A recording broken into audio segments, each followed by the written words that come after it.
applications a little bit.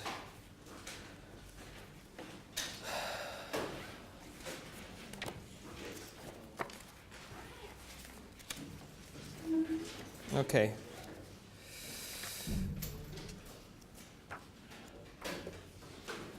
Oh, come on.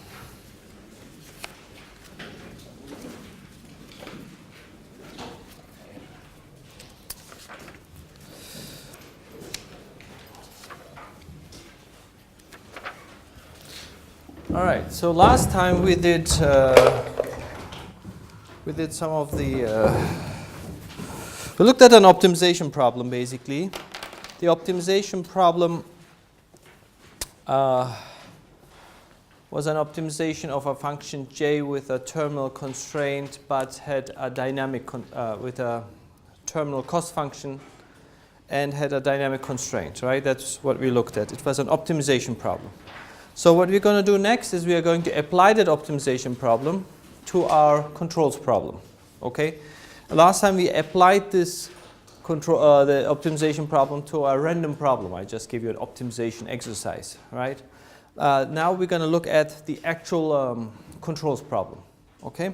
And now we can finally write linear, quadratic,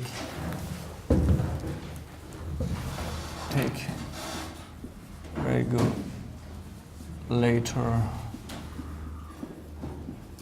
problem, which is also known as LQR. And we're going to look at the finite time case. Okay, please write that down, finite time. And then later we're going to look at the infinite time case. Okay, first look at the finite time. So linear quadratic regulator problem, LQR. I talked a little bit about this controller before. Let me put this one here. I talked about this controller before, and let me just state the problem, and then we apply our optimization problem. So the problem was this.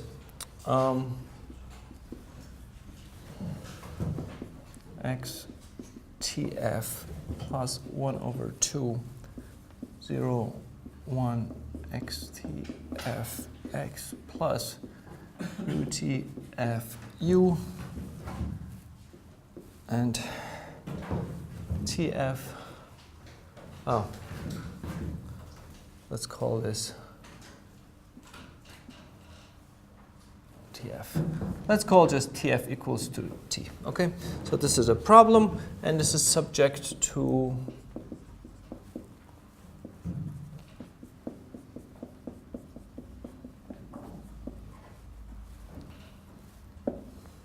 and the problem is find U that minimizes J. Okay, so that's the problem. The cost function is this one, okay, with XTF, and why did we use the same gain for states and the inputs? No, that's not right, of course. This is G. Okay, so in the previous problem, I had x minus x desired minus xtf. Remember, I had x desired minus xtf here and x desired minus xtf here. So this is like x desired is equal to 0, just to make the problem easier. Okay, x desired here is equal to 0. So that way, the problem will be a little simpler. All right. This is so at the final time we want x to go to 0. All right. That's what we want here. And here we want to have as little movement in x as possible and little movement in u as possible. And the integral goes from 0 to t final. And I just say t final is equal to a number t. Okay? X and u and x, these are not independent. They are subject to this constraint. X dot equals ax plus bu. So x and u is not really independent. Right? They are constrained through this equation. They are dependent to each other. So the goal here is to find u that will minimize j. Okay? So x is the variable that will change, and u is the variable that will be the input. We are going to manipulate u such that we will minimize this j. So by minimizing j, I do three things. First, I minimize the state at the final time, so it's like the steady state, right? Here it's the movement of x, so we want to have little movement in x and little movement in controls. So this is what we're looking at, and this is that. So now apply what we had previously. We had about 4 conditions, I believe, right? There were 4 conditions that were giving us the necessary conditions to minimize j, right? Just to remember, necessary conditions to minimize j. We had 1, we had del h del u is equal to 0, right? That was condition number 1. Secondly, we had lambda dot is equal to minus del h over del x. That was number 2. Number 3 was the finite, at the finite time we had dphi dx tf. And number 4 was, of course, x dot is equal to f, right? That's already given. That's a constraint. So there's nothing new. Okay. Right. 1, 2, 3, and 4. These were the necessary conditions to minimize j. Okay. So I'm going to apply this now to this problem. Let's start with h. Right. The Hamiltonian. The Hamiltonian is simply equal to this part, right? 1 over 2 xt fx plus utgu plus lambda t ax plus bu.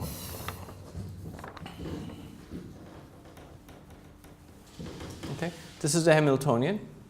Another thing about this j function is that s, f, and g are positive definite functions, matrices. I'm sorry, are positive definite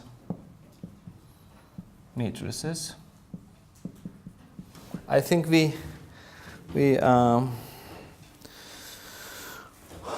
already defined this. So a positive definite matrix is simply if you multiply this with that, this should always be greater than greater than 0. Should always be greater than 0. Then we call this a positive definite function. Okay.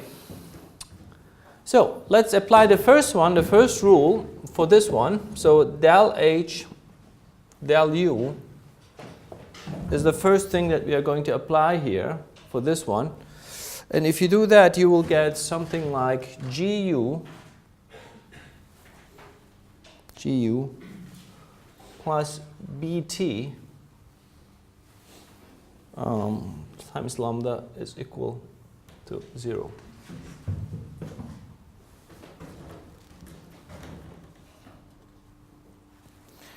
Okay, so if I take the derivative, you can see somehow, I mean, you don't have to exactly understand the whole procedure, how you go from this to this, but you can kind of see that this is gu squared. If this was a scalar, this would be gu squared, 1 over 2 gu squared. So the 2 would drop, if you take the derivative with respect to u, it would cancel with this 1 over 2, you would get g times u. And this is what you're getting here, g times u. Okay, this would be like gu squared, 1 over 2 gu squared. So this u would drop, it would become gu, this one. If you take the partial derivative of h with respect to u, you kind of can see that this is g times u. You see that, right? Okay, so, and you might wonder where this 1 over 2 is coming from, or why do you need the 1 over 2? Actually, the optimization problem would be the same if you would remove the 1 over 2s, right? It would be the same. but we are putting them for convenience because we know it will cancel later on. So this is times g times u, and this is kind of similar here, right? You have b times lambda transpose times b times u. You take the derivative, and this kind of changes the direction. You have lambda here, and then now you have the b transpose over here, and it's kind of this similar. So these things will go because of the partial derivative, and this is equal to 0. All right? So from here you can obtain, like we did in the previous problem, u is equal to minus g over minus 1 bt times lambda. Okay? And this is, let's call this equation number 1. Okay, let's call this equation number 1.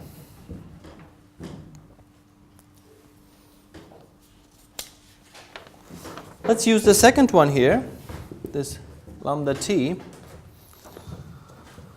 The final time for lambda tf. Or we can use this one, the second one, that would be even better. Minus del h del x, right? It's this one. So it's a similar thing here. And that is equal to minus fx plus at lambda. Okay? And let's call this one equation number 2.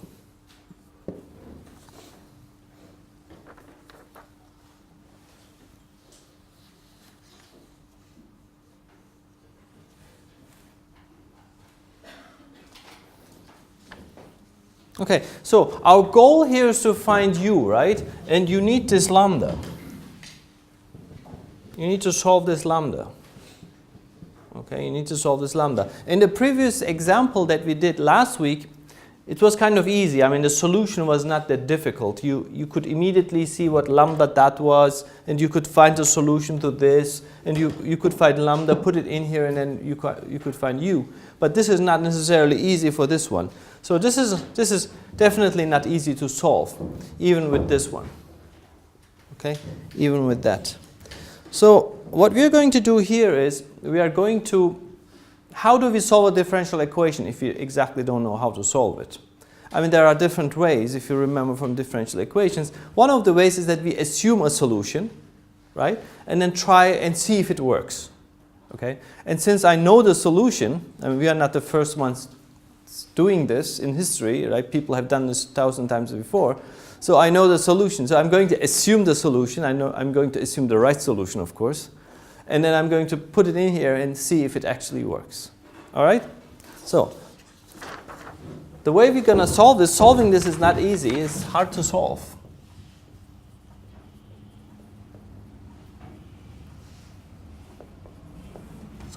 So one way to do this is we assume a solution.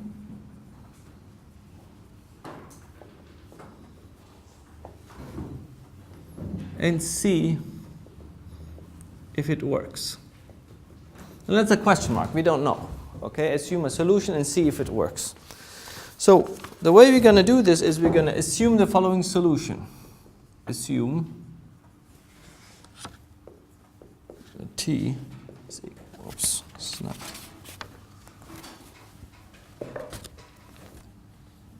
The t is equal to s of t times x of t. All right? So, therefore, t final is equal to s t final times x t final. And we are going to say t is equal to s of t plus x of t. So where tf is equal to t. And you see that the assumption here is that assume s can vary. Okay, so s can change. Assume s can vary in time.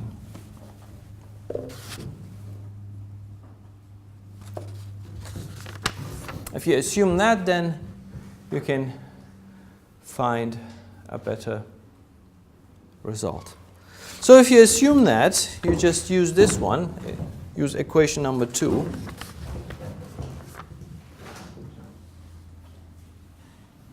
So lambda dot transpose is equal to S dot x plus S times x dot.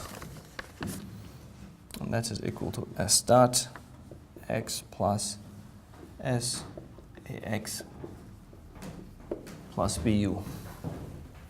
So x dot is equal to ax plus bu. So I'm just taking this one and taking the derivative here. Okay? Actually not that, but this one. So continue with this. S dot times x plus S ax minus b g over minus 1 bt lambda. And that is equal to u. That's coming from equation number 1. So we are just adding that from the optimization problem. G over minus 1 bt times lambda. Okay?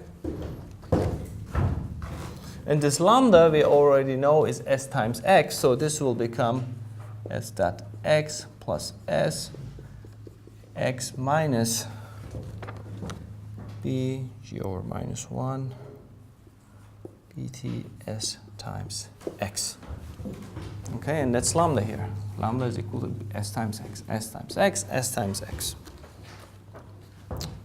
So, and that is equal to S dot x plus SA minus S g over minus 1 bt times S times x.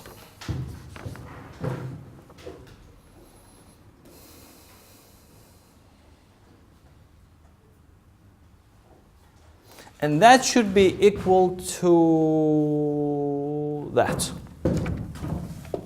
That should be equal to minus f x plus a t lambda, right? It's equal to this one, because that's lambda dot.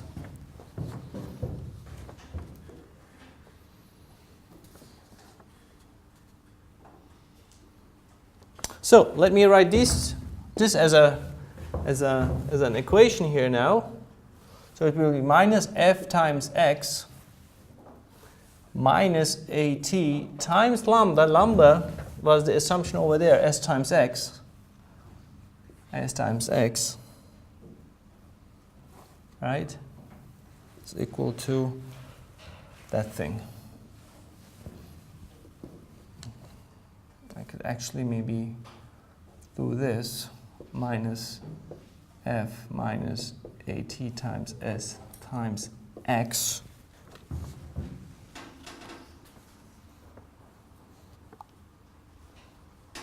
right is equal to that thing.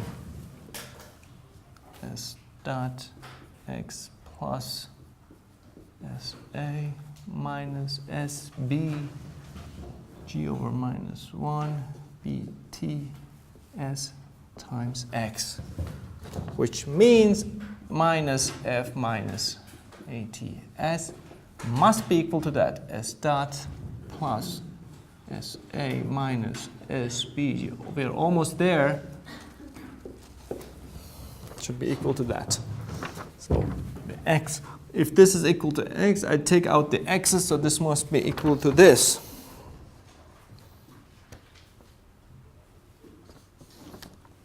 And you arrange this, you get minus s dot is equal to SA plus ATS minus SB g over minus 1 BT S plus F.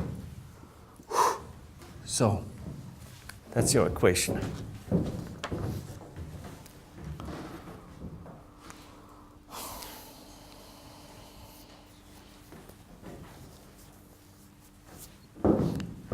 So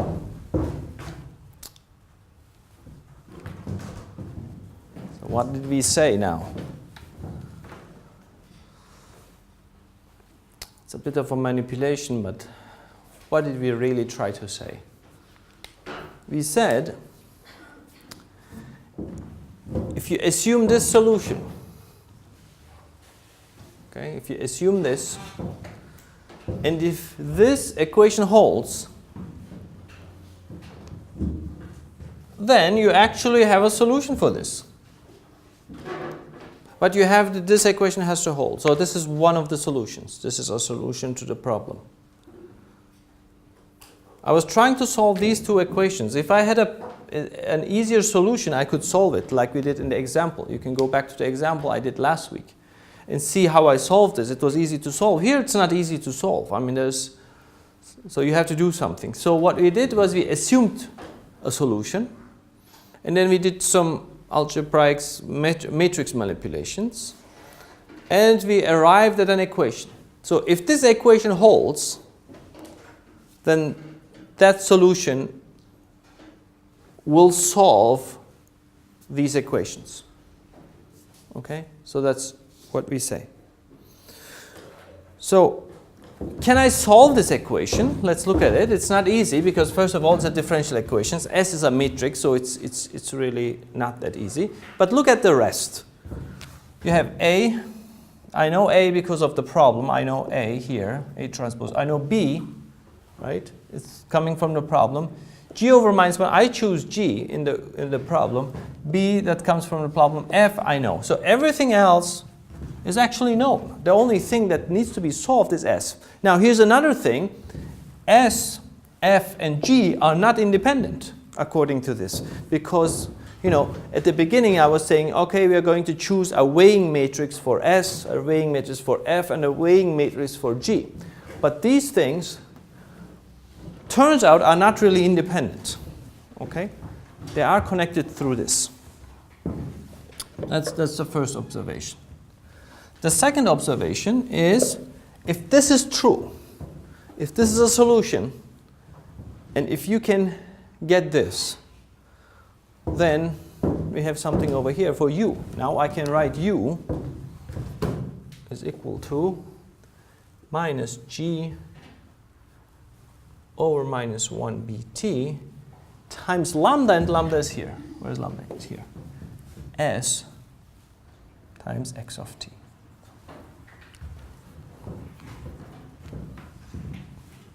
Okay? So that's your solution for x, for U. Given that S is calculated through this. So S is not really independent. So the problem is turning into an interesting problem now. S, F, G, A, B are not really independent. They are depending through this equation. Okay, they are dependent through this equation. But if they are dependent like this, then this solution will hold. Then this is true. And if this is true, then U will become this. Okay? So it is not as clean as you might think, the solution. Because a clean solution would be you just get these two, okay? And then you have this, and then you have the initial value problem, the terminal constraints basically, and solve these differential equations, and you get a perfect solution. You don't really get a perfect solution. I mean, it is a good solution, of course, but it is a little tricky. So this problem says S, F, G, A, B are not independent. They are depending through this equation. But if you can solve this equation, then do this. So the logical thing would be, I would select F and G, okay? A and B comes through the problem, and then calculate S from this equation. And then plug it in here. G I select, B is given through the equation, and S I calculate from this. And you see that S is depending on A, B, G, F, on basically everything. So I do have a solution now. Okay? I just have to solve this equation. Now this equation seems to be quite difficult to solve, right? This equation is a famous equation. It's called the Riccati equation.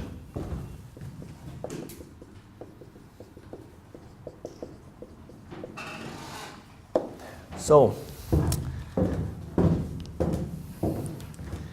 if you work in controls or in mathematics, remember this name, Riccati.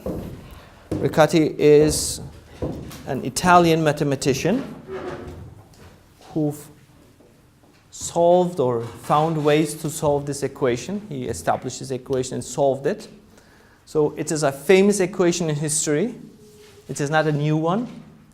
This belongs, if I'm not mistaken, to the 18th century. It's a very old equation where you had a matrix over here with S dot. You have S over here, and this is like another matrix. You see, here's a matrix.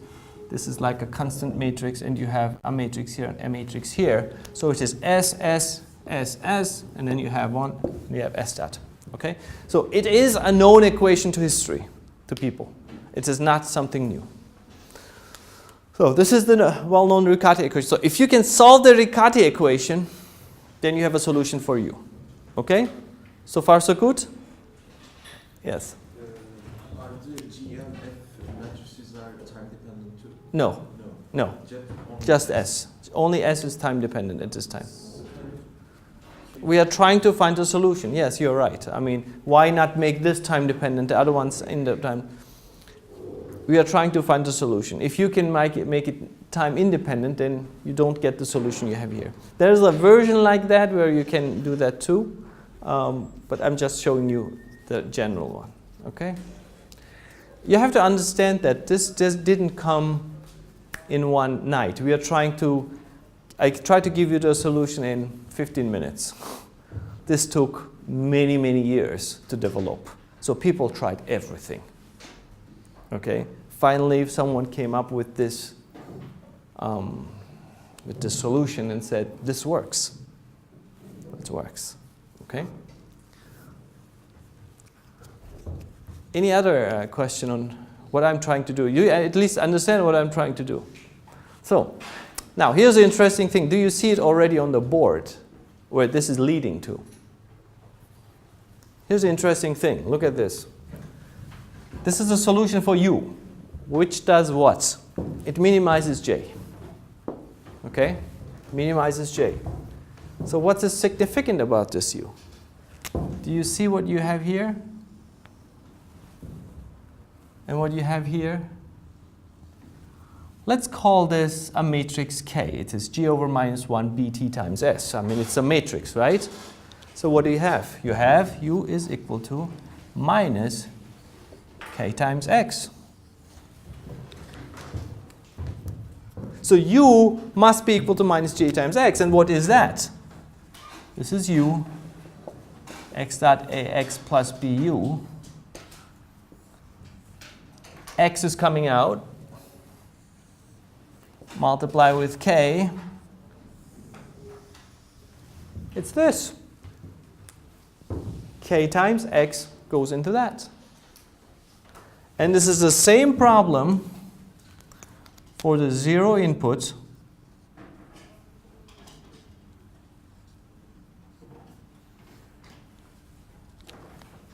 or my controls problem for V is equal to 0.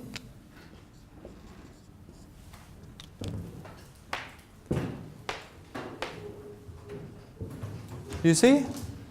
So what we did was we actually calculated a feedback gain K through that will minimize J for my feedback problem. It is a feedback problem, you see? It is G over minus 1 BTS times X. X is the state. So this here is a constant matrix. Well, not necessarily constant, but depends on S now because S is time dependent. But this is the feedback gain K.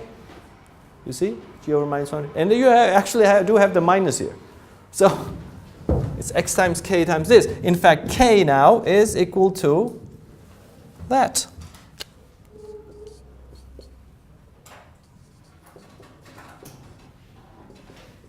So all you need to do is really solve the Riccati equation. G, I select, B is given, so I need to calculate S. And S is depending on everything else. And all you need to do is solve the Riccati equation. Okay? And there are ways to solve the Riccati equation, but it's going on in time.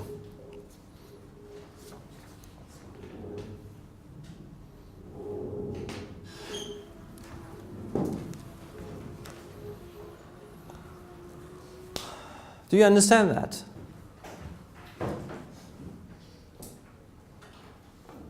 Want to think about it?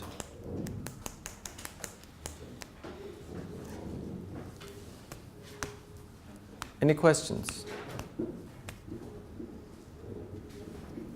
Okay, let's give a 5-minute break, and I won't go anywhere. And you can ask me questions during the break.